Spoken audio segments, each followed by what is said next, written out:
કે નિકુંજભાઈ મારે પાસે એક બુક છે રેસીપીની 100 વર્ષ જૂની ગુજરાતીની.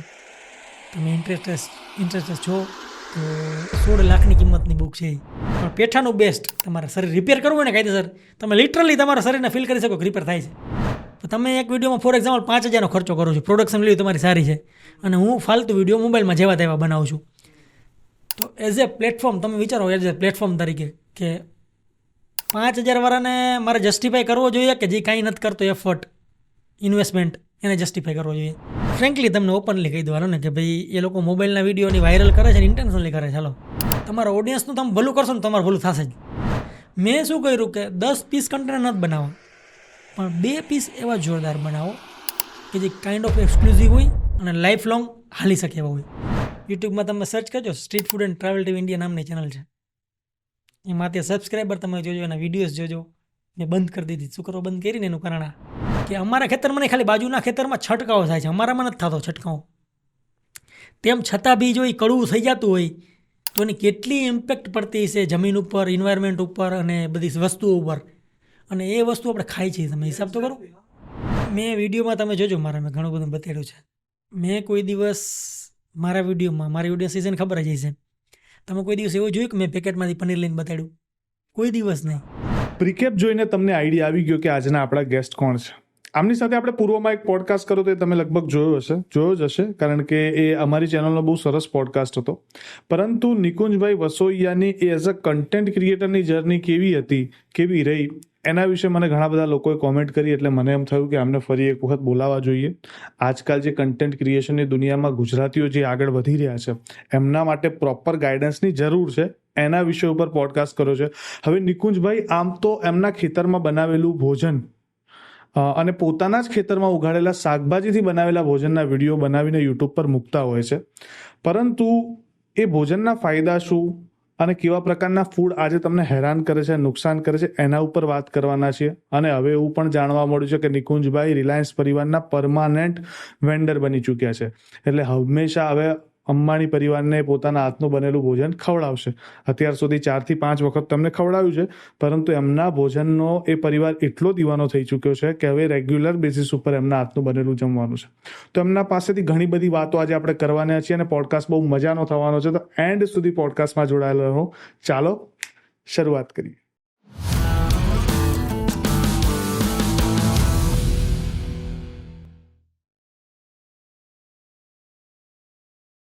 નમસ્કાર, સ્વાગત છે નિકુંજભાઈ ફરી એકવાર બેઠકના પોડકાસ્ટમાં.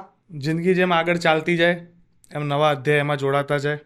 ભૂતકાળમાં તમારી જે આખી જર્નીની આપણે વાત કરીએ એક પોડકાસ્ટમાં, હવે એમાં નવા ઘણા પન્ના જોડાયા હશે, એના ઉપર વાત કરીએ. એ સિવાય બીજી ઘણી બધી વાત છે, ખાસ કરીને કન્ટેન્ટ ક્રિએશન. જે ગુજરાતીઓ આજકાલ હવે વધ્યા છે કન્ટેન્ટ ક્રિએટરમાં, અને એમને પ્રોપર ગાઈડન્સ મળવા માટેના એવા ઇન્સ્ટિટ્યૂટ હવે છે નહીં. એ તમારા જેવા ગાઈડરો દ્વારા જ મળી શકે. એટલે એના ઉપર પણ આપણે આજે વાત કરીએ, અને બીજી પણ ઘણી બધી મજાની વાતો કરવી છે. એટલે જેમ જેમ આગળ વધીએ એમ શરૂઆત કરીએ. સૌથી પહેલાં તો સ્વાગત છે. Thank you. નિકુંજભાઈ, કેમ છે તબિયત? એકદમ મસ્ત. અને મજા આવે કે બેઠક એવા પોડકાસ્ટ ગુજરાતમાં આવ્યા છે, અને ઘણા બધા ક્રિએટર છે જે સારા પ્રયત્નો કરી રહ્યા છે. એટલે એ ખરેખર એ વસ્તુ હું બિરદાવું છું. પણ મને છે ને ઘણા બધા ક્રિએટરે કીધું કે તમે કોઈક એવાનો વ્યક્તિનો પોડકાસ્ટ કરો કે જે ગાઈડ આપી શકે કે કઈ રીતના કન્ટેન્ટ ક્રિએશનમાં આગળ જવાય. એટલે મેં કીધું એના ઉપર પણ આજે આપણે ચર્ચા કરીએ.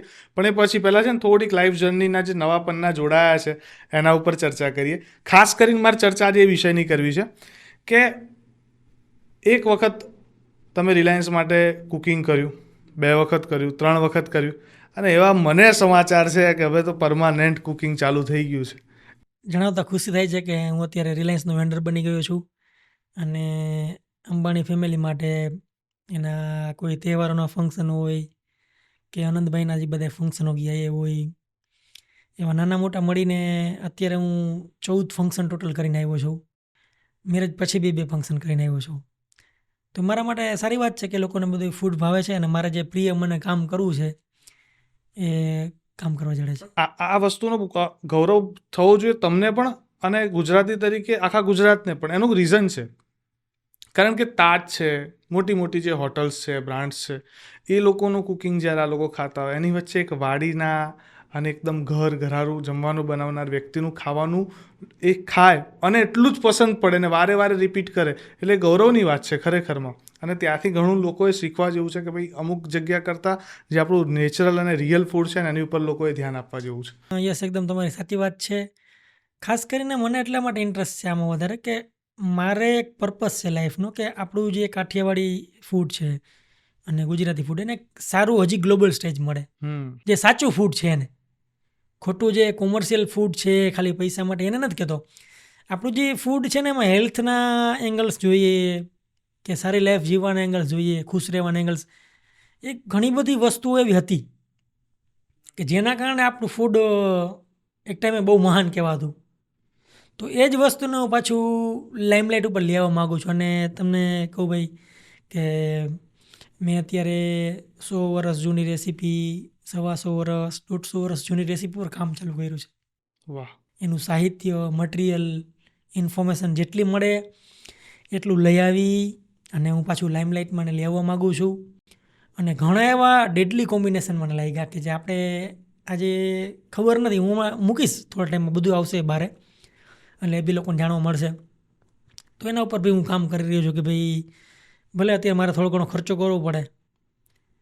નહીં પણ આની જે શોધ ચાલે છે 100-150 વર્ષ જૂની રેસીપીની જે તમે કહો છો હું શોધ કરી રહ્યો છું, હું જાણ્યું કે એ કઈ રીતના પણ એની પ્રોસેસ કઈ રીતના? સોર્સિસ ફોર એક્ઝામ્પલ હું તમને બુક્સની વાત કરું તો એક અંકલ મને મેસેજ આવ્યો હતો કે નિકુંજભાઈ મારે પાસે એક બુક છે રેસીપીની 100 વર્ષ જૂની ગુજરાતીની, તમે ઇન્ટરેસ્ટેડ છો તો 16 લાખની કિંમતની બુક છે. 16 લાખની કિંમત એક ચોપડીની? યસ, કારણ કે ઇટ્સ રેર. યસ, હા, ડેફિનેટલી. એમાં જે વસ્તુ છે એટલે હું વિચારું છું કે અમુક ખર્ચા કરીશ અને મને ડાયરેક્ટ બેનિફિટ મળે કે ન મળે પણ પબ્લિકને તો બેનિફિટ મળશે જ અને લોંગ રનમાં મને બેનિફિટ મળશે. એટલે 16 લાખની કુકિંગ બુક નિકુંજભાઈ ખરીદશે? એ તો બધી બીજી ગોતું છું કે ભાઈ અમુક લિમિટેડ બજેટમાં પતી જાય. પણ મેં જોયા એડિશન્સ કે ભાઈ 1890, 1902, 1923, વિચાર કરો 100 વર્ષ ઉપર બધા પબ્લિકેશન થઈ ગયા અને એમાં કેવી કેવી વસ્તુઓ લખેલી છે.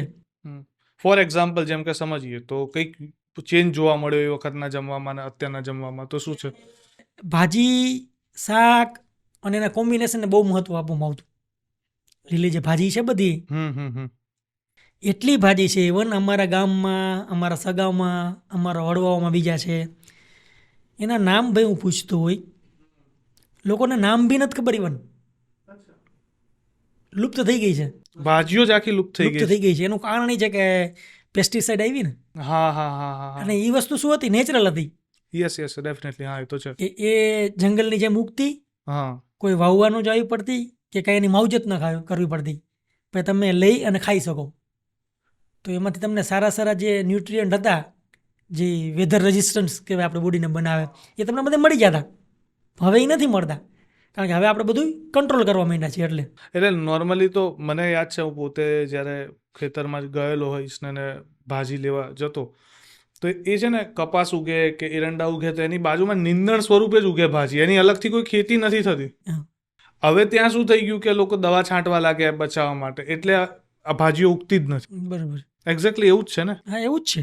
હવે અત્યારે ઘણી વસ્તુમાં દવાના કારણે મેં જોયું છે. અત્યારે અમારા જ ખેતરની તમને વાત કરું કે આજુબાજુવાળા ઘણી વાર દવા છાંટે તો અમારે ફરતી બાજુ ફેન્સિંગ છે ને ઉપર ઘણા બધા શાકભાજી વાવેલા હોય, વેલાવાળા, દૂધી, ગલકા, ગીસોડા, ટીંડોળા, કારેલા બધું. તો એ લોકોના દવાના છંટકાવથી મેં જોયું છે કે કડવું થવા માંડ્યું બધું. જેમ કે દૂધી છે, ગીસોડા છે, ગલકા છે, કડવા થઈ જાય છે. તો વિચાર કરો એ દવા કેટલી ખતરનાક છે કે અમારા ખેતરમાં નહીં, ખાલી બાજુના ખેતરમાં છંટકાવ થાય છે, અમારામાં નથી થતો છંટકાવ. તેમ છતાં બી જો એ કડવું થઈ જતું હોય તો એની કેટલી ઇમ્પેક્ટ પડતી છે જમીન ઉપર, એન્વાયરમેન્ટ ઉપર અને બધી વસ્તુઓ ઉપર. અને એ વસ્તુ આપણે ખાઈ છીએ. એક્ઝેક્ટલી. હા, એટલે તો ખરેખરમાં જો આટલું તમે કોઈ બાજુના ખેતર સુધી જમીનના માધ્યમથી પણ નહીં આવવાનું ને આમ તો જોવા જઈએ તો આપણે હવાના માધ્યમથી કહી શકીએ કે ઇનિશિયલ જે છે બાજુવાળા કોઈ છંટકાવ કરી રહ્યા છે તો એ ઉડીને માઇક્રો ડ્રોપના ફોર્મમાં કે ભાઈ આવતું હોય તો એ આટલી ઇમ્પેક્ટ પડતી હોય હમણાં અમારા પપ્પા છે ને એક દિવસ દૂધી લઈ આવ્યા, થોડા દિવસ પહેલાંની જ વાત કરું છું.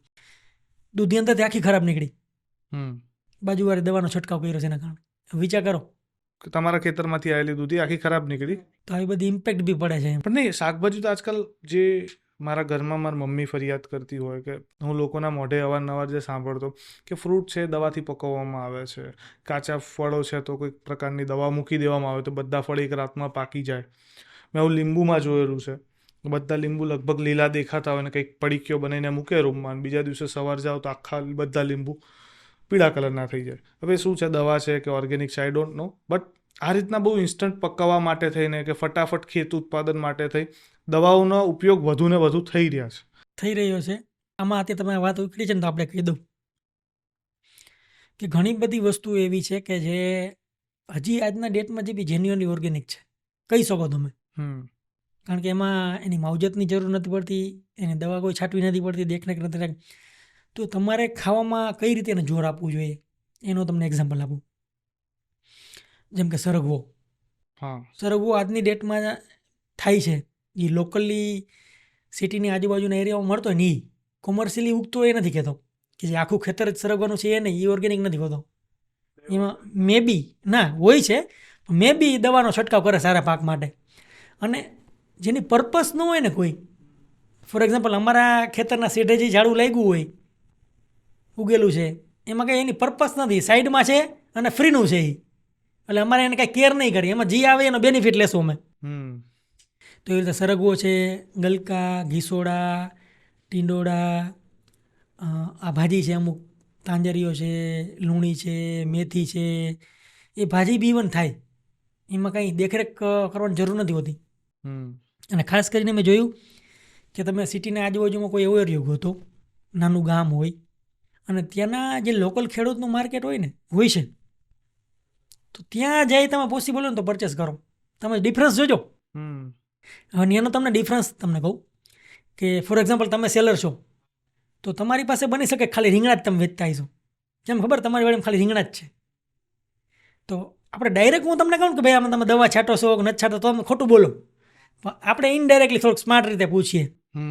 તો મને એવું જાણવા મળ્યું કે આ બધી ભાજી છે, ગલકા, ઘીસોડા, ટીંડોળા, સરગવો, એ લોકો કંઈ કરતા નથી. કેમ ખબર છે?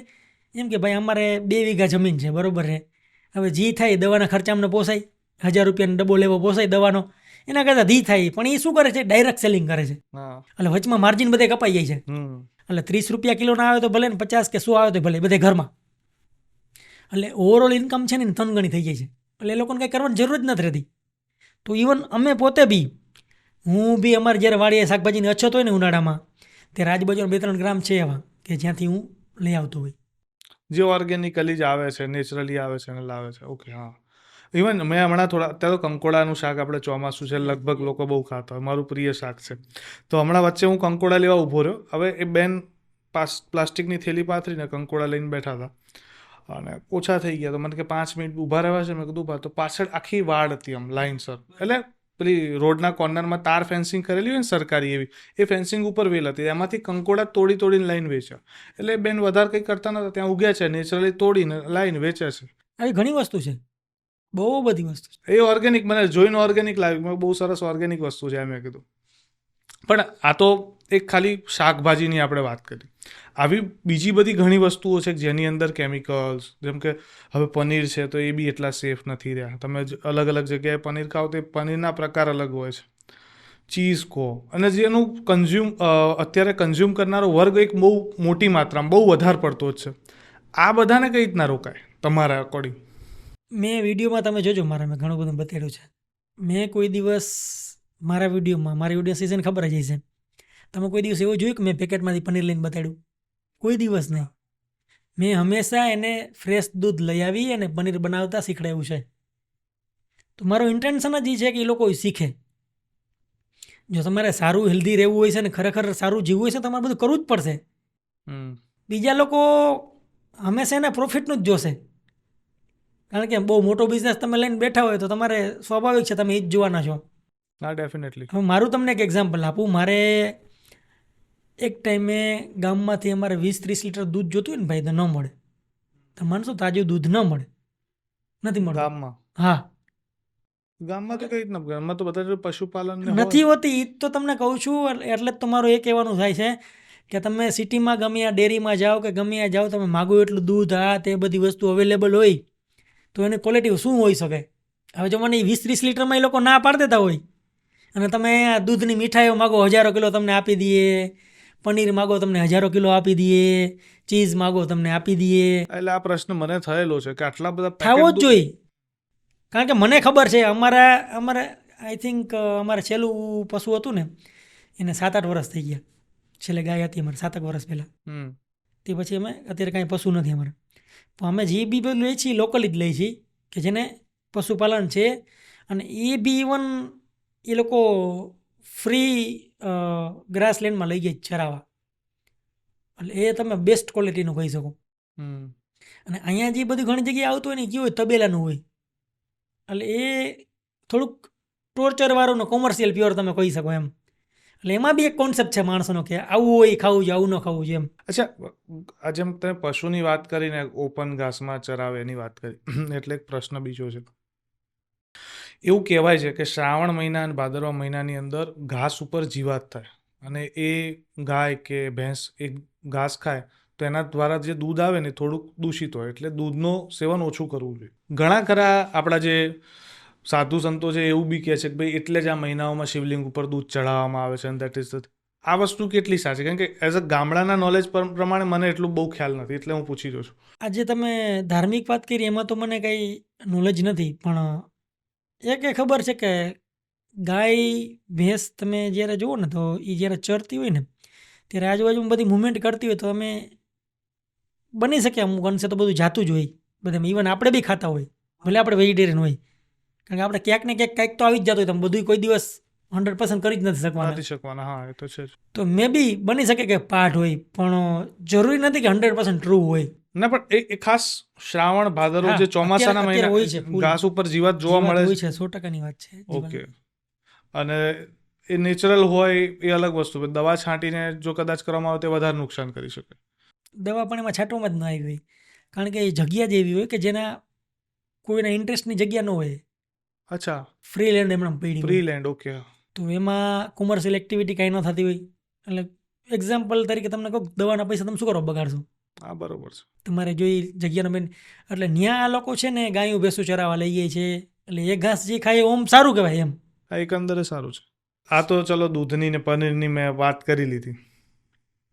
હવે એક બહુ મોટો મહત્વનો મુદ્દો, એનું કન્ઝપ્શન બહુ વધી ગયું છે, જેને કહેવાય મેદો. આજ તમે જુઓ તો હોટલમાં જાઓ કે બહાર પણ જાઓ તો લગભગ લોકો મેદાની રોટલી, નાન ને એને જ પ્રિફર વધારે કરે છે. એ સિવાય જે બીજું ફૂડ મળે છે ફાસ્ટ ફૂડમાં, એ મેજોરિટી ઓફ મેદો છે. પાઉં બી છે તો ઇવેન્ચ્યુઅલી એ જ બધી વસ્તુઓ છે. આને કોઈક સારા ફોર્મમાં કન્વર્ટ કરવું હોય, જેમ કે મને પાઉં ખાવાની ટેવ છે. હું રેગ્યુલરલી કદાચ કોઈના કોઈ માધ્યમથી વડાપાઉંમાં હોય કે ભાજી પાઉંમાં હોય કે કોઈ પણ ફોર્મમાં પાઉંનું સેવન વધારે કરું છું. મને ખબર છે કે મારા સ્વાસ્થ્ય માટે નુકસાનકારક જ છે લાંબા ગાળે. પણ મારે એને કોઈક અલ્ટર વર્ઝનમાં કન્વર્ટ કરવું હોય, મતલબ કે ટેસ્ટ બી મારો જળવાઈ રહે અને હું પાઉંનું સેવન પણ ઓછું કરું. તો આના ફોર્મ શું કરી શકાય? એઝ અ ઓર્ગેનિક ફૂડનો જે તમારો કન્સેપ્ટ છે એને લઈને કે ભાઈ તમે આવું ખાઓ, તમારે ટેસ્ટ બી મજા આવશે અને તમારે પાઉં નહીં ખાવું પડે. જો તમને કહું, અમારા ઘરમાં પાઉં તો બહુ ઓછા આવે, બરાબર છે. ઓલમોસ્ટ મનાય જ છે. આટલી તમને ગણાવું તો ટેરવે ગણાય છે. 2-3 દિવસ વર્ષમાં ખાય હોય જ્યારે અમારા ઘરમાં પાઉં આવ્યો હોય. આ વસ્તુ તમે લાસ્ટ પોડકાસ્ટમાં મને કીધી હતી કે મારા ઘરમાં બ્રેડ કે પાઉં વર્ષમાં 1 કે 2 વખત આવે. પણ એના અલ્ટરનેટમાં અમે ભાજી ખાઈએ છીએ, બરોબર છે. શું ખાઈએ? રોટલા સાથે ખાઈએ, રોટલી સાથે ખાઈએ.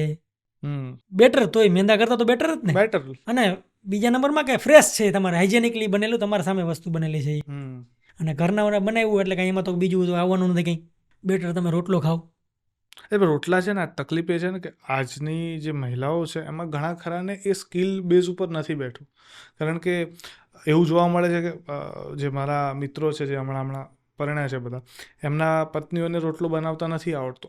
ઇવેન્ચ્યુઅલી ઘણા ખરાના મમ્મી બનાવે છે, પણ ઘણા ખરા લોકો એ છે જે હવે દૂર રહે છે. તો એ લોકોની જે પત્નીઓ છે એમને નથી ફાવતો કે રોટલો ખાવો ને તો બહારથી લાવવો પડે છે. એનું કંઈક લાવો ને, એવી કંઈક ટેકનિક લાવો ને કે એમને ફાવે બનાવતા, કે એનું કંઈક ઇક્વિપમેન્ટ એવું બનાવો. મેં શીખડાયું જ છે બધું. રોટલો અલગ અલગ બધી રીતે શીખડાયું છે, પાટલા ઉપર, હાથેથી, જેટલી બી મેથડ હોય. હું મારા વિડીયોમાં દરેક વસ્તુ અલગ ટેકનિક શીખડાવતો જોઉં છું. કારણ કે એવું છે ને, સ્ત્રીઓને રોટલો બનાવતા આવડે, પણ જો પુરુષને રોટલો બનાવતા આવડે એટલે બહુ મોટી વાત કહેવાય, ઉપલબ્ધિ જ કહેવાય આખી જોવા જઈએ. તમને બહુ સરસ રોટલો બનાવતા આવડે છે, મેં જોયેલું, અને તમે લગભગ બંને ફોર્મમાં બનાવેલા છે રોટલા. હા, બનાવું છું બધી રીતે. એટલે જ હું તમને કહું છું કે હું દાખલા તરીકે કોઈ વસ્તુ હું સમારતો હોય ને, એને કટ કરતો હોય, એને ફોલતો હોય, એને છોલતો હોય, તો એની બી હું અલગ અલગ ઇવન ટેકનિક બતાડું છું. દરેક વસ્તુ અલગ અલગ રીતે તમને કરતા શીખડાવું છું. મારા વિડીયોમાં જોજો તમે, હશે જ હા, હોય જ છે. પર્ટિક્યુલરલી. એટલે એ જ તો તમારે શીખવાનું છે મારા વિડીયોઝ જોઈને, કે ભાઈ તમને આ અલ્ટરનેટ. અને મેં ઘણી વસ્તુ જોજો, તમે રાઈસ સાથે કોમ્બો કર્યો છે, એનો રોટલા સાથે કોમ્બો કર્યો છે, અને થાળીના અમુક એવા કોમ્બો કર્યા. શું કરવા કર્યા છે? આના પાછળ ઘણી વસ્તુ મારા મગજમાં દોડતી હોય એઝ અ શેફ, કે ભાઈ ન્યુટ્રિયન્સ ધ્યાનમાં રાખીને, ડાયજેશનને ધ્યાનમાં રાખીને, હેલ્થને ધ્યાનમાં રાખીને એ રીતે એ વસ્તુ ડિઝાઇન થતી હોય. એ કોઈ કોમર્શિયલ ડિઝાઇન નથી કે મને 100 રૂપિયામાં વસ્તુ મને પડી છે ને મારે 200 વેચવી છે. એ કોમર્શિયલ ડિઝાઇન નથી. એક્ઝેક્ટલી. એ મારા ને તમારા બેનિફિટ માટેની ડિઝાઇન છે. અચ્છા, હવે એક બીજો સવાલ. મને તમે કીધું કે મારા વિડીયોમાંથી, તમારા વિડીયોમાં છે ને તમે લગભગ માટીના વાસણ યુઝ કરો છો. યસ. કેમ, અને એનો પર્પસ શું છે? માટીના વાસણથી એક તો તમને કહું કે જે બી શાકભાજી હોય એમાં તમે કૂક કરો ને, એટલે સાયન્ટિફિકલી આપણે જોઈએ તો કેમિકલ રિએક્શન કહેવાય, બરાબર છે? કોઈ પણ વસ્તુનું કેમિકલ રિએક્શન આવે. એટલે એક જે પર્ટિક્યુલર પ્રોપર્ટી છે વાસણની, એ તમે જે વસ્તુ એમાં રસોઈ બનાવો છો એ રિએક્ટ કરશે એની હારે. ઓકે. ફોર એક્ઝામ્પલ આપણે કહીએ ને કે ખાટું અને એલ્યુમિનિયમ એ બે એકબીજું રિએક્ટ કરે જ છે 100%. એવી રીતે બધે વસ્તુમાં સ્ટીલની હારે બીજું રિએક્ટ કરશે. તો માટીનું વાસણ એક એવું છે ને કે મેં જોયેલું છે કે રિએક્ટ નથી કરતું બહુ. થ્રુ આઉટ તમે જેવું નાખ્યું હોય ને એવી જ વસ્તુ નીકળીને આવે. એટલે ઇવન તમે ટેસ્ટમાં બી તમને ડિફરન્સ મહેસૂસ થાય. એમાં પર્ટિક્યુલર એક ટોન જે ટેસ્ટનો બંધાય ને એ આખો વન સાઇડેડ હોય. અને આમાં તમે બનેલું જમો ને તો ફોર એક્ઝામ્પલ આપણે 5 શાકભાજી નાખીએ ને તો 5-5નો બની શકે તો ક્લીન ટેસ્ટ આવે. આટલો ડિફરન્સ છે, કારણ કે પોતાનું કોઈ કેમિકલ રિએક્શન નથી. પણ કુકિંગમાં ટાઈમ વધારે જાય પેલા કરતાં? ટાઈમ થોડો જાય, ટાઈમ. પણ એ જ સાચું છે ને, એ સારું એટલા માટે છે, એમાં ટાઈમ જાય છે એ કે એ વસ્તુ નેચરલી બફાય છે. અને તમે પ્રેશર કુક કરો એ વસ્તુ ફાટે છે, એ તો સ્વાભાવિક છે, તમને ખબર જ છે. તો તમે જ્યારે માટીના વાસણમાં કોઈ પણ વસ્તુ કરો ને ત્યારે જે પાકે છે ને એ તમને ડાયજેસ્ટ કરવી બહુ હેલી પડે. તો આજકાલ જે લોકોને ઇન્ડાઇજેશન કે શું કહેવાય, એસિડિટી આવી બધી સમસ્યાઓ છે, ગજબ. તમને કહું 1 મહિનો તમે ખાલી કરો કે માટીના વાસણમાં બનાવીને જમવાનું, અનબિલીવેબલ રિઝલ્ટ આવશે તમને. એક તો તમારું શરીર એસિડિક હશે ને તો એ કમ થવા માંડશે. અચ્છા. બહુ ફરક પડશે. અને સૌથી વધારે કદાચ વાસણમાં જઈએ તો કયા જે છે જેમ એ વધારે નુકસાન કરે? એલ્યુમિનિયમ, નોનસ્ટિક, પ્રેશર કુકર આપણે બહુ યુઝ કરીએ. કારણ કે એનાથી તમને શું કે તમારું શરીર એસિડિક એટલા માટે થઈ જાય કે પ્રેશર કુકરમાં જે દાળ ઓલરેડી મેં બાફી છે ને એ એકચ્યુઅલમાં બફાણી નથી, ફાઈટી છે. એટલે તમારા શરીરને ડાયજેશનના જે કેમિકલ હોય એ બહુ ઝાઝા રિલીઝ કરવા પડશે. એટલે એ કેમિકલ જ્યારે રિલીઝ કરશે ને ત્યારે ઇમ્બેલેન્સ થશે એનું. આપણા શરીરમાં બધી બેંક છે બધી વસ્તુની. હવે કોઈ પણ વસ્તુ ફોર એક્ઝામ્પલ બ્લડ આપણે ઝાઝું નીકળી જાય કેમ આપણે ચક્કર આવી જાય, પડી જાય કે વીકનેસ આવી જાય, સેમ રીતે ડાયજેશનનું જે કેમિકલ આપણા પેટમાં બનતું હોય વધારે રિલીઝ થઈ જાય. અને બીજા તમે હેવી જમવાનું જમો ને એવું જે સારું ન હોય, હેલ્ધી, તો તમારું બધું પેટ ગડબડે શું કરો થઈ જાય એના લીધે જ. એટલે બધી વસ્તુને આવી રીતે પર્ટિક્યુલર હોય છે વસ્તુ કે આપણા શરીરમાં બી અલગ અલગ જે કેમિકલના એના સ્ટોરેજ હોય ને, ગુડ કે બેડ કે એ બધું રિએક્ટ કરે. અચ્છા. આ બધી વસ્તુ શરીરને ઉતારવામાં મદદ કઈ રીતના કરી શકે, એવું કોઈ આઈડિયા ખરો કે ભાઈ તમે આ રીતના? છે, મેં પોતે કરેલું છે. મેં મારા ફેમિલીમાં મેં, મારા વાઈફ ને મારા મમ્મી, અમે લોકોએ 3 મહિના જોજો, એક દિવસ તો નથી કહેતો, 3 મહિના કોઈ મસાલા નહીં, તેલ નહીં, ખાંડ નહીં, ડેરી પ્રોડક્ટ નહીં, લોટ નહીં. તો પછી રહ્યું શું બીજું? તો એ જ તો વાત છે. તો અમે સારી રીતે જમતા, બધું બનાવતા, પણ કોન્સેપ્ટ એ હતો કે મૂળભૂત સ્વરૂપે વસ્તુ ખાવી બને એટલી. ફોર એક્ઝામ્પલ સવારમાં અમે ઉઠીએ ને રાતે 5 એક જણાના 5 દ્રાક્ષ, 5 કાજુ, 5 બદામ પલાળી દીધા હોય, વ્યવસ્થિત એને ધોઈને પલાળી દીધા હોય. એ સવારમાં ઉઠી એમણે કાંઈ પણ લીધા વગર ચાવી જવાના અને જો પાણી હોય એ બી પી જવાનું. એક વસ્તુ થઈ. એના પછી અમે એક જ્યુસ પીતા, પેઠાનું જ્યુસ પેઠાનું. અથવા તો નારિયેલ પાણીનું, બરાબર છે, અથવા તો બેયનું મિક્સ કરી, અથવા તો પાલકનું, પાલક ફુદીનાવાળું એ, અથવા તો એપલ બીટરૂટ અને કેરોટ એબીસી જ્યુસ કહેવાય એ, એમાંથી કોઈ એક જ્યુસ પીતા. પણ પેઠાનું બેસ્ટ. તમારે શરીર રિપેર કરવું હોય ને કાયદેસર, તમે લિટરલી તમારા શરીરને ફીલ કરી શકો કે રિપેર થાય છે. એ પેઠાનું જ્યુસ પીએ. કઈ રીતના બને, કઈ રીતના પેઠાનું જ્યુસ? કંઈ નહીં, પેઠા હોય તરબૂચ જેવડા આવડા આવે, એને સમારીને જ્યુસરમાં નાખી દેવાના, એનું જ્યુસ કાઢી લેવાનું, નારિયેલ પાણી સાથે મિક્સ કરી દેવાનું. અથવા તેમણામ આપણે જે આગ્રાના પેઠા ન કોઈ કેન્ડી આવે સ્વીટ, એમાંથી બને. પછી એક જાતનું એ તમે કહી શકો ફ્રૂટ જ છે એક જાતનું, પણ એનો કાંઈ ટેસ્ટ ના હોય, બેઝિક વસ્તુ છે. તો એને તમે લ્યો અને લિટરલી તમે જોશો કે તમારા આંતરડા છે ને એક જ અઠવાડિયામાં ચેન્જ થવા માંડશે. તમને ફીલ થશે અને બહુ સારી રીતે ફીલ થશે.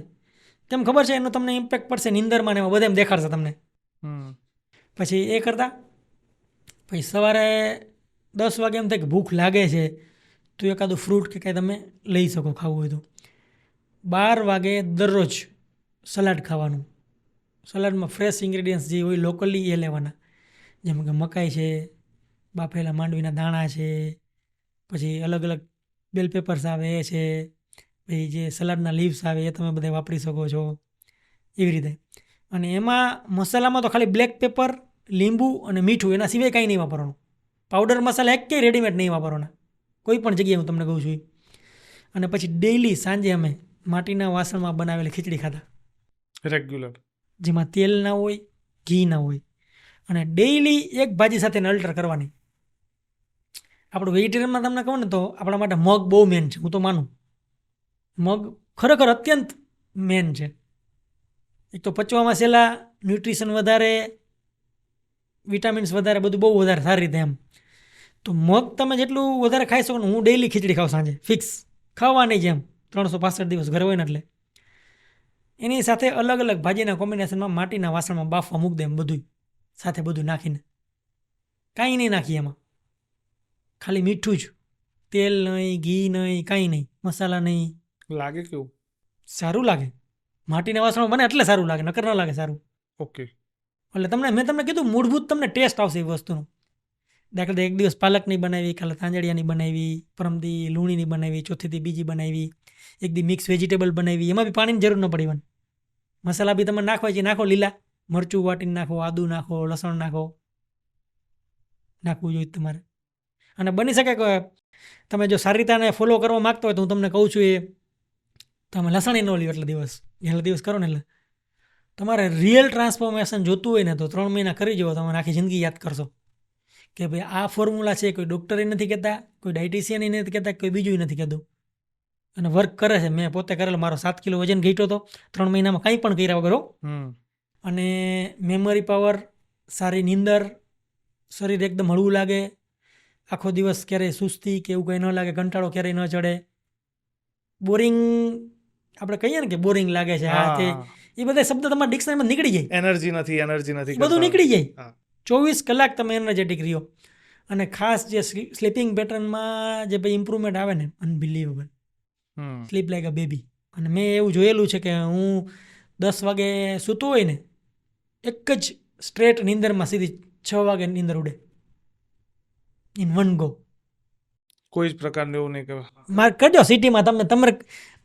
તમને જવાબ તમારે નથી દેવો કે કોમેન્ટમાં તમારે નથી દેવો, તમારા સેલ્ફને, તમારા ખુદને તમે જવાબ દો કે ખરેખર તમારે આ પ્રોબ્લેમ છે. જોજો હશે જ, તમને છે જ. એનું કારણ છે તમારું ફૂડ. અને અમારો નિયમો 7 વાગ્યા પછી કંઈ પણ લેવાનું જ નહીં, કંઈ પણ નહીં એટલે નહીં, પાણી સિવાય. જરૂર પડે તો કોઈ પણ વસ્તુ ટેમ્પટેશન બધે દૂર કરી દેવાના, ખાવાનું જ નહીં.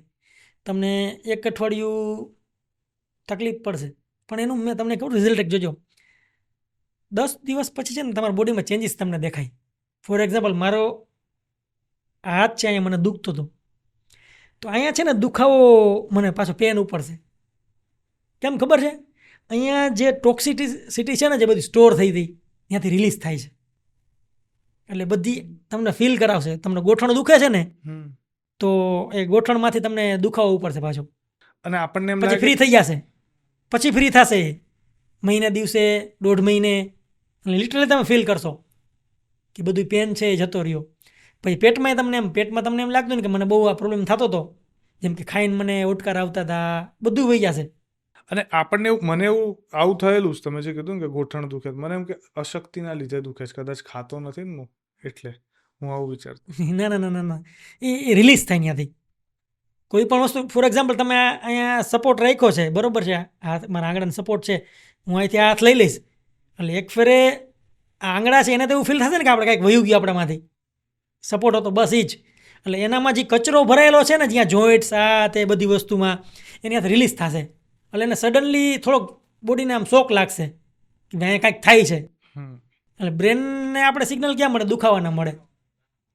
પણ એકચ્યુઅલમાં એ બધું ક્લિયર થશે. અને બહુ, મને તો તમને કહું, હું એ વસ્તુનો ફેન બની ગયો છું. ઇવન હમણાં બી પેઠાનું જ્યુસ છે, હું રેગ્યુલર નાસ્તો સવારે ન કરું. અને આપણે તમને કહું, મોટામાં મોટી આપણી એક મેન્ટાલિટી બહુ ખરાબ છે માણસોની, કે હેવી ફૂડ ને ફૂલ થાળી આ તે હું જમવું તો જ હું જીવી શકું. ખોટી વસ્તુ છે. આપણા બોડીને ન્યુટ્રિશન જોઈ છે, થાળી નહીં. એ વસ્તુ હું તમને સાબિત કરી દઉં. કોઈ માણસ હોસ્પિટલાઇઝ હોય તો એને ખબર બાટલા ચડાવવામાં આવે કે ઇન્જેક્શન દેવામાં આવે, તો જેજો એનું ફૂડનું કન્ઝમ્પશન ત્યારે 0 હોય છે, ઓલમોસ્ટ તમે કહી શકો નહીવત એમ. તો ત્યારે હું મરી જાય છે. ઘણા 1 મહિનો હોસ્પિટલમાં રહીએ, ઘણા 2 મહિનો હોસ્પિટલમાં રહીએ, જીવે છે ને. તો એનો મતલબ એને ક્યાંક પોષણ મળે છે, એનું પેટ નથી ભરાતું, એનું પોષણ મળે છે, એ બાટલાઓના માધ્યમથી મળતું હોય છે. તો મારું કહેવાનું એ છે કે તમારા બોડીને ઘણીવાર છે ને ખાલી પોષણની જરૂર હોય છે, કચરાની જરૂર નથી હોતી. અને આપણે એટલો કચરો ઠૂસી દઈએ ને અંદર કે ઇવન એ આપણું એસિડ જે અહીંયા રહેવું જોઈએ ને, અહીંયા આવી જાય. એટલે એસિડ તમારું અહીંથી અડધા પેટેથી આમ ઉપર આવે ને, જેમ છાતી બાજુ ઉપર આવે ને એમ તમને નુકસાનકારક તમારા માટે. એટલે જ તમને ઓટકાર આવે, એસિડિટી થાય, ગેસ થાય, બધું થાય, કારણ કે તમે ખાવ છો એ. હવે વિચાર કરો, નારિયેળનું પાણી ને એટલું મેજિકલ છે ને, હું તો તમને કહું, અમારા ઘરે સતત નારિયેળના પાણી હોય જ. માર્કેટેથી હોલસેલમાં જ લઈ આવું, એટલા લઈ આવું. એ તમે એમાંથી જે મલાઈ નીકળે ખાઓ, નારિયેળ મેજિકલ વસ્તુ છે. પણ તમે એ નથી વિચારતા કે જે પાપી આપણું પેટ કે પાપી શરીર આપણું ખાઈએ, બરોબર હે, એને આપણે ખડકતા વર્ષો લાગ્યા છે અને એને તમારે શુદ્ધ 5 દિવસમાં કરી દેવું છે. કઈ રીતે પોસિબલ થાય? કંઈક વિચારો લોજિકલી ભાઈ. તમે જે આ બધું ખડકું છે, વર્ષો સુધી ઠૂસા રાખ્યું છે, બધું કર્યું છે, એને તમારે 10 દિવસમાં હતું ને એવું કરી દેવું છે. ના થાય. નેક્સ્ટ એટલીસ્ટ 2-3 મહિના તો આપો. અને પછી તમને કહું, પછી એનાથી પાછો આવવાનો રસ્તો નથી હો. પછી તમને તમારી લાઈફની વેલ્યુ સમજાશે, તમારા સારા શરીરની વેલ્યુ સમજાશે. કેમ ખબર છે? તમને જે લેવલની તમને જે મજા આવશે ને, એ તમને એમ થશે બીજી વસ્તુ મજા જ નથી. એટલે તમે મારી સામે એવું જંક ફૂડ રાખશો ને, મને ટેમ્પટેશન થશે જ નહીં એનું. કારણ કે મને ખબર છે ઓલું ખાવ તો મને શું મજા આવે છે, ના ખાવ. અલ્ટિમેટલી આપણે બધી વસ્તુ લાઈફમાં શું કરવા કરીશ? મજા માટે. એટલે એનું ડોપામિન સેમ હોય આપણું બધાનું, કે ભાઈ મજા એટલે એ કેમિકલ છે કે તો મગજમાં જે જાય છે એનું મજાની કંઈ બીજી ડેફિનેશન નથી સાયન્સની ભાષામાં. તો તમને ઓમાં એ જ વસ્તુ હાસિલ થાય છે, તો તમારે નુકસાન કરીને એવી વસ્તુ શું કરવા હાસિલ કરવું? એક્ઝેક્ટલી. પણ આ વસ્તુ તમે બહુ સરસ કીધી કે તમારે એકવાર ખબર પડી જાય ને કે આમાંથી આટલા ફાયદા થાય છે, આની એક અલગ મજા છે, પછી ઈચ્છા નથી થતો, હવે નથી ખાવું, છોડ દઈએ એમ. હવે એક બીજી વસ્તુ, સારું જમવાનું બનાવવું જોઈએ, ઓર્ગેનિક બનાવવું જોઈએ, માટીના વાસણમાં બનાવવું જોઈએ, બરાબર. દૂધ, પનીર, ચીઝ આ બધું બને ત્યાં સુધી ઘરનું રાખીને ઘરનું બનાવીને ખાવું જોઈએ. પણ વસ્તુ હવે એ છે કે આજકાલ લોકો મેટ્રો સિટીમાં શિફ્ટ થાય છે. નવા ન્યૂલી મેરિડ કપલ છે, તો એ ઇન્ડિવિજ્યુઅલ ફેમિલીમાં મતલબ ઇન્ડિપેન્ડન્ટ થઈ રહ્યા છે. ઘણા છોકરાઓ જે પીજીમાં રહે છે જોબ માટે, ભણવા માટે, આવા લોકોને ભૂખ લાગે, જેમને કુકિંગનું વધારે સેન્સ નથી, તો પછી એક ઓપ્શન એવો હોય છે, માર્કેટમાંથી મેગી લઈ આવે, મેગી બનાવી દે, ચીઝ નાખી દે ને ખાઈ લે. That is the one ideal way એમના હિસાબે હોતો હોય. હવે એ લોકોને મેગી ના ખાવું હોય તો ઇઝી, ક્વિક અને ઘરે બનીને ખાઈ શકે એવું કંઈક 2-4 રેસીપી હોય તમારી જોડે તો આપો, તો એમને ઘણો ફાયદો થશે. બેટર છે કે તમે કોઈ રાઈસની રેસીપી બનાવો, કોઈ દાળની રેસીપી બનાવો, મિક્સ વેજીટેબલ સાથે કંઈ તમે રેસીપી બનાવો, એ બેટર રહેશે. ફોર એક્ઝામ્પલ, તમારે બીજું તમને કાંઈ લાંબુ આવડતું નથી, બરાબર છે. પેકેટનું ફૂડ ખાવા કરતાં તો 100% તમને કહીશ બેટર. ભલે હમણાં આપણે આગળ વાત કરીને એ પ્રમાણે કોઈક લોકો રિલેટ કરતા છે ને ખબર છે કે એમ કહેશે નિકુંજભાઈ એક તરફ આવું કે છે ને બીજી તરફ આવું, પણ વર્ષમાં 2 વર્ષ ઓપ્શન છે કોઈ, એમાં આપણે એક સારું મળતું હોય તો ચૂઝ કરવા વાય ના મામા કરતા કાણો મામો સારો. બસ. તો તમે ખાલી બટેટાવાળા સાદા ભાત વઘારી લ્યો, અથવા તો એની ન્યુટ્રિશન વેલ્યુ વધારે હોય તમે એમાં વેજીટેબલ જે પડ્યા હોય નાખી દો. સેમ જ રીતે ખીચડી વઘારી લ્યો. ઇવન ઘરની જે વધેલી રોટલી હોય, તમારી જે વધેલી રોટલી હોય ને એને છાશ, ડુંગળી, ટમેટા સાથે વઘારી લ્યો, બેટર છે, બહુ બેટર છે. તમે જે ઓલું ખાવ છો પેકેટનું એના કરતાં 100% બેટર છે. પણ નહીં, આપણે રેસીપી ઉપર આપણે પ્રોપર રેસીપી ઉપર વાત કરીએ. 1, 2, 3 રેસીપી એવી કે આવું બની શકાય, આવું બની શકાય, એવી કોઈ રેસીપી? એક તમને આપીશું, એક છે સાદા હળદર, રાઈ, જીરા, મીઠાવાળા બટેટાવાળા વઘારેલા ભાત. બહુ સિમ્પલ અને ઇઝી રેસીપી, અને ટેસ્ટમાં તમને મજા આવશે, સેટિસ્ફેક્શનમાં મજા આવશે. એક રેસીપી થઈ ગઈ. કાંઈ નહીં, રાઈ, જીરું, લીમડો હોય તમારે નાખો, કાંઈ જરૂર નથી. કાંઈ ફેન્સી ન બનાવો, રેસીપીને સિમ્પલ રાખો, કોમ્પ્લેક્સ ન કરો. વસ્તુના પ્રોબ્લેમ ક્યાં શરૂ થાય, કોમ્પ્લેક્સ કરી નાખો. એટલે હમણાં હું એવી રેસીપી દઉં, બનાવી ઇઝી હોય, પણ 25 ઇન્ગ્રીડિયન્ટ્સ હોય તો પ્રેક્ટિકલ ન કહેવાય. આ તમે દરરોજ ખાઈ શકશો, કારણ કે બટેકા 2 કિલો લઈ આવ્યા, ભાત ઘરમાં પડ્યા હોય, થઈ ગયું કમ્પ્લીટ. બીજી રેસીપી ખીચડી, મગ ચોખાનું બેનું મિશ્રણ, એમાં તમારા ચોઈસના વેજીટેબલ જે બી અવેલેબલ હોય નાખી દો, સિમ્પલ વઘાર કરીને ખાઈ લ્યો. ત્રીજી રેસીપી ભાત હોય, બાફવા બહુ ઇઝી છે, તમને ખબર જ છે. એને દહીં સાથે ખાઈ લ્યો. પીળા ભાત વઘારી, હળદર, રાઈ, જીરા, મીઠાવાળા પીળા ભાત વઘારી દહીં સાથે ખાઈ લો, કર્ડ રાઈસ. આવું ખાવ, આ સારી વસ્તુ છે. અને ઓલું તો તમને કહું, હકીકત આપણે દેખાદેખીમાં લાગે છે, બાકી તમને કહું સાચી એમાં લાગે તમને મજા, તમને ખુદ એવું તમે ફીલ કરાવો છો કે મને મજા આવે છે, આમાં મજા છે નહીં એમાં. આ તો તમારી જાતને તમે બેવકૂફ બનાવો છો કે ના ભાઈ આઈ એમ હેપી. એકચ્યુઅલમાં શું છે ને, મને કે તમારે જવાબ નથી સાંભળવો, તમે ખુદને જવાબ દો, અને એ હંમેશા સાચો જવાબ એ છે. એક્ઝેક્ટલી. ના, વસ્તુ સાચી છે. અને તમારું શરીર સારું રાખવા માટે તમારે સારા ભોજન તો કરવું જ જોઈએ, એ આઈડિયલ વે છે. અને તમારા બોડીની સૌથી પ્રાથમિક જરૂરિયાત, એનું એક્ઝામ્પલ આપું. માણસને શરીર સારું રાખવા માટે કઈ હદ સુધી જઈ શકે ને જવું પડે. યુટ્યુબમાં તમે સર્ચ કરજો, street food and travel TV India નામની ચેનલ છે. એમાં ત્યાં સબસ્ક્રાઈબર તમે જોજો, એના વિડીયોઝ જોજો. મેં બંધ કરી દીધી. શું કરો બંધ કરીને? એનું કારણ હેલ્થ ફર્સ્ટ. એમાં સબસ્ક્રાઈબર તમારા બહુ 3.5-4 લાખ જેવા સબસ્ક્રાઈબર છે, મને યાદ નથી. 3.5 લાખની આજુબાજુ, 3,60,000 તો લખી જ લ્યો મિનિમમ, એટલા છે કદાચ. એટલે સબસ્ક્રાઈબર સારા, અને ઇવન મેં જોયેલા છે એમાં ઇન્કમ બી સારી હતી, તોય મેં બંધ કરી દીધી. કારણ કે હું બેઝિકલી તો હું સ્ટ્રીટ ફૂડ જ રિવ્યૂ કરતો ને, એમાં રેસ્ટોરન્ટના ફૂડ. પછી મને અમુક વસ્તુ જાણવા મળી કે ભાઈ સારું શું છે આમાંથી, જો મને નુકસાન કરે છે તો બીજાને નુકસાન કરશે જ, અને આપણે ખોટું બોલીને પૈસા કમાવાના. અને મને ખબર છે કે ક્રિએટર માટે એનું કામ આવું છોડ દેવું, એક ચેનલ ચાલતી ચેનલ કમાવું, દીકરો એને કેવું કે ભાઈ હવે નથી આમાંથી કમાવું, છોડ દેવું, એમાં કામ ન કરું, that is very tough.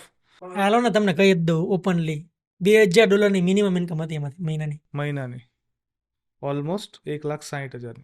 1,60,000ની channel, health લોકોની ના બગડે, લોકો એને જોઈને ઇન્ફ્લુઅન્સ ના થાય, એના માટે થઈને મૂકી દીધી.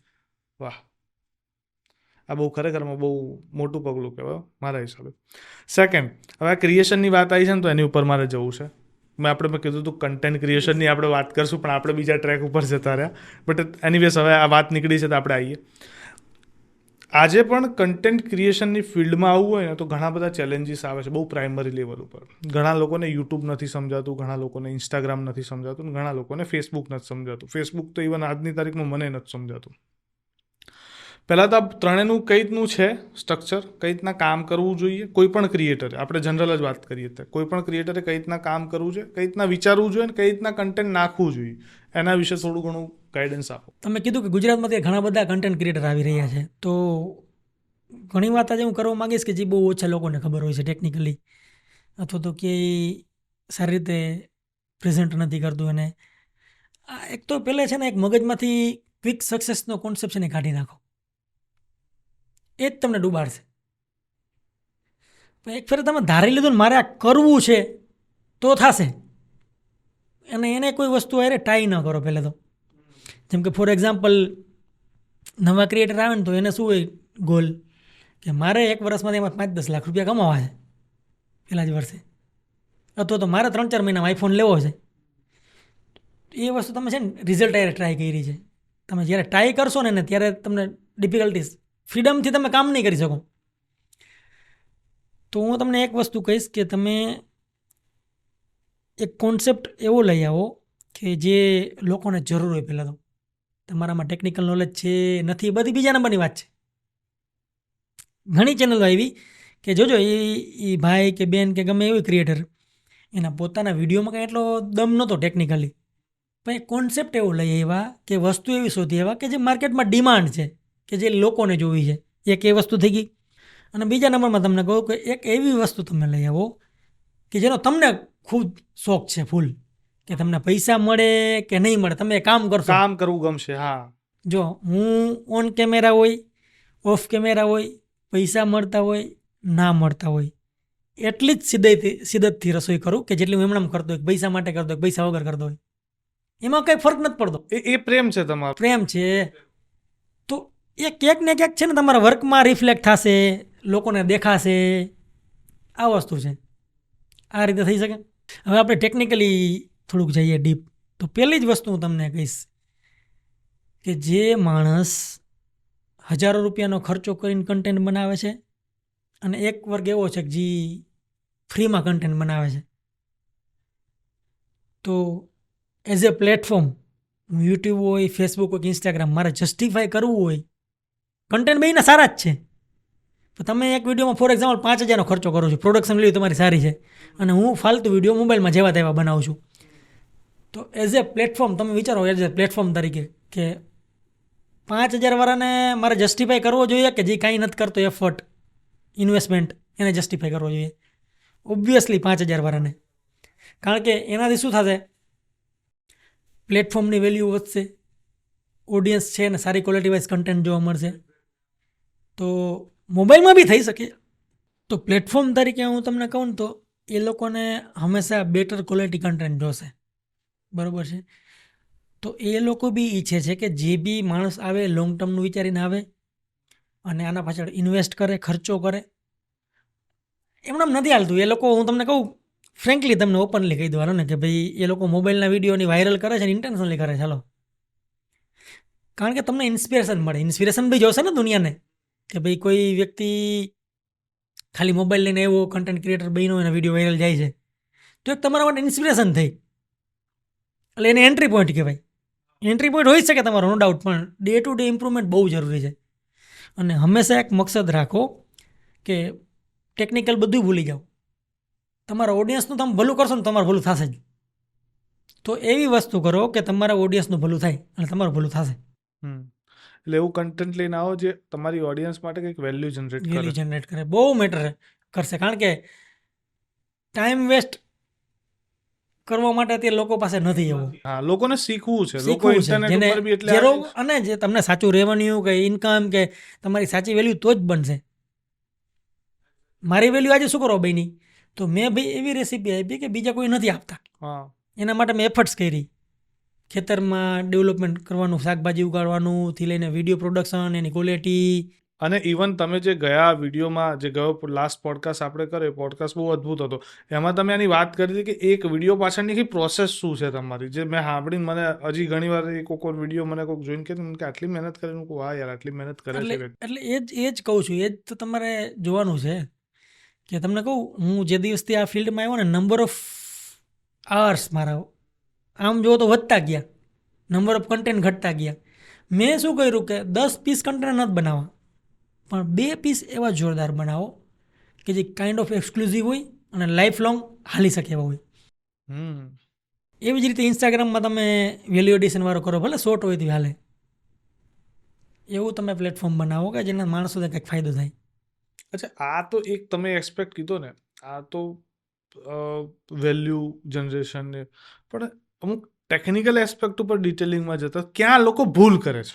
એ ભૂલમાં તમને કહું તો એક રિસર્ચ, કે તમારામાં ટેલેન્ટ છે પણ એના બે વચ્ચે બ્રિજ નથી. શેનો? તો કે લોકોને શું જોઈ છે ને તમને ખબર નથી.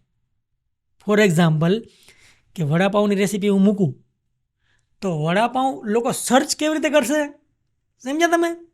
એ તો તમને ખબર હોવી જોઈએ ને. હવે ફોર એક્ઝામ્પલ તમે કોઈ એવો રેસિપીનો વિડીયો હોય અથવા તો કોઈ એવો એજ્યુકેશનનો કન્ટેન્ટ હોય તો બહુ સારી રીતે તમને ભણાવતા આવડે છે. મેથ્સનો એક એક્ઝામ્પલ જ લઈએ.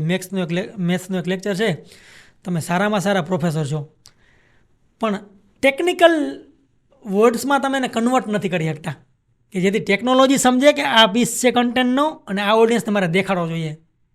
તો એ કન્ટેન્ટ છે કોઈ ઓડિયન્સ સુધી પહોંચશે જ નહીં. એક્ઝેક્ટલી, હા. એટલે એ રિસર્ચ કરો, જેને એસઈઓ કહેવામાં આવે છે. લોકોને ખબર નથી તો જણાવી દો, એસઈઓ છે એ થોડુંક શીખો. એક્સપર્ટ બનવું જરૂરી નથી, પણ બેઝિક તો શીખો ઉપરથી કે ભાઈ કોઈ પણ વસ્તુ સર્ચ થાય છે તો એ કેવી રીતે વર્ક કરે છે. સર્ચ તમે કર્યું તો ડિસ્પ્લે રિઝલ્ટ શું આવ્યા એના, એ વિડીયોમાં જઈને જુઓ કે ભાઈ આ વિડીયો ટોપ ઉપર છે તો એ શું કરવા ટોપ ઉપર આવ્યો હોવો જોઈએ તમારા મત મુજબ.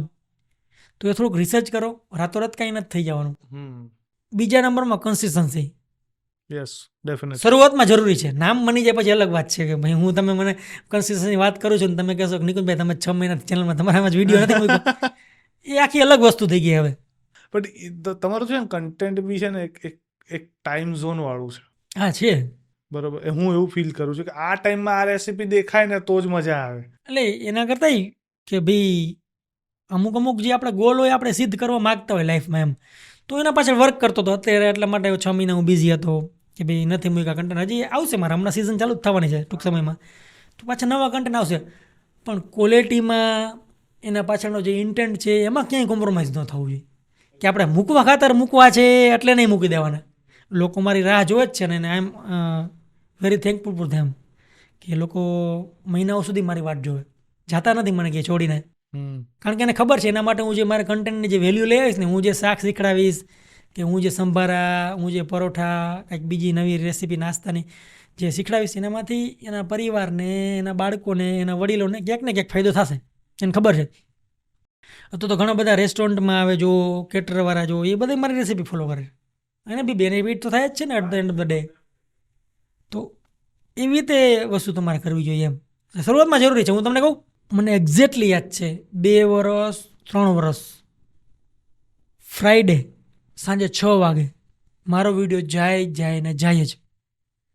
બીજો મારો એક દિવસ હતો રવિવારે સવારમાં 5 વાગે મારો વિડીયો જાય ને જાય જ. તો આવું મેં વર્ષો સુધી કરેલું છે, 2 વર્ષ 3 વર્ષ એવું કરેલું છે. અને ઇવન એના પછી આ કયા સાલની વાત છે? આ 2014 થી લઈને 17 ની વચ્ચેની વાત. અચ્છા, 10 વર્ષ પહેલાની વાત છે. અને એના પછી તમને હમણાં રિસેન્ટ એક્ઝામ્પલ આપું, 2 વર્ષ પહેલાંનું જ. ફેસબુકમાં ગ્રો કરવા માટે મેં તમને કહું ડેઇલીના 2 વિડીયો મૂકેલા છે, અલગ અલગ પેજ ઉપર ડેઇલીના 2 વિડીયો ફિક્સ જવા જોઈએ, એટલે જવા જ જોઈએ. અને ભાઈ ગ્રો કર્યું એટલે ખતરનાક. તમને કહું રિઝલ્ટની વાત કરીએ તો મિલિયન્સમાં વ્યૂ. તો તમે એ અલ્ગોરિધમને સમજો, એની જે ઓડિયન્સ છે એના બિહેવિયરને સમજો કે ભાઈ ફેસબુક કેવું છે કે એ નીડ વસ્તુ નથી, એન્ટરટેનમેન્ટ પ્લેટફોર્મ થઈ ગયું એક જાતનું, એ મનોરંજન. સમજી શકું. તો રેસીપી હોય તો મારે લોકો સ્ક્રોલ કરતા હશે એમાં આડિયાસ જ જોશે ઇન્સ્ટાગ્રામની જેમ. પણ યુટ્યુબ છે એ પર્ટિક્યુલર એક સર્ચ અલ્ગોરિધમ છે, સર્ચ એન્જિન છે. તો એને તમે એ રીતે ટ્રીટ કરો, આને તમે એ રીતે ટ્રીટ કરો. બંનેને અલગ અલગ રીતે સમજો ને એ રીતના કામ કરવું જોઈએ. ડેફિનેટલી બહુ સરસ આ સલાહ. ઘણા બધા નવા ક્રિએટરો છે એને બહુ મદદરૂપ થશે. જે ક્રિએશનમાં આવવા માગે છે એમના માટે પણ હેલ્પફુલ થશે. ઇવન મારા માટે પણ ઘણી હેલ્પફુલ થશે. બહુ મજા આવી વાત કરીને. દર વખતની જેમ આપણે છે ને ઓફ કેમેરા તો ઘણી વાતો કરી, ઓન કેમેરા અત્યાર સુધીના બીજો પોડકાસ્ટ છે. આગળ પણ આપણે પોડકાસ્ટ કરશું, આવું હું આજે કહીશ. લાસ્ટ ટાઈમે કીધું હતું, એનું રીઝન એ છે કે મારી ઈચ્છા છે ઘણી વાતો થાય, ઘણું નવું જાણવા મળે તમારી જોડેથી, સમજવા મળે છે. ફૂડને લઈને, ગામડાના માહોલને લઈને, આ બધી વસ્તુ, અને ઇવન આનાથી વધારે સંસ્કાર અને મોરલ વેલ્યુ તમારી જોડેથી બહુ સારી છે, જે મેં ઓફ કેમેરા ઘણી શીખી છે, ઘણી ખરી ઓન કેમેરા પણ શીખી છે. હું કદાચ ઓડિયન્સને એવું કહીશ કે જે નિકુંજભાઈ તમને ઓન કેમેરા દેખાય છે ને આના કરતાં એમનું વ્યક્તિત્વ બીજું 100 ગણું વિશાળ છે ઓફ કેમેરા. એટલે બહુ જ અદ્ભુત વ્યક્તિત્વ છે. ડેફિનેટલી આપણે બીજી વખત પોડકાસ્ટ કરીશું. થેન્ક યુ સો મચ બેઠકમાં જોડાવા માટે. Thank you.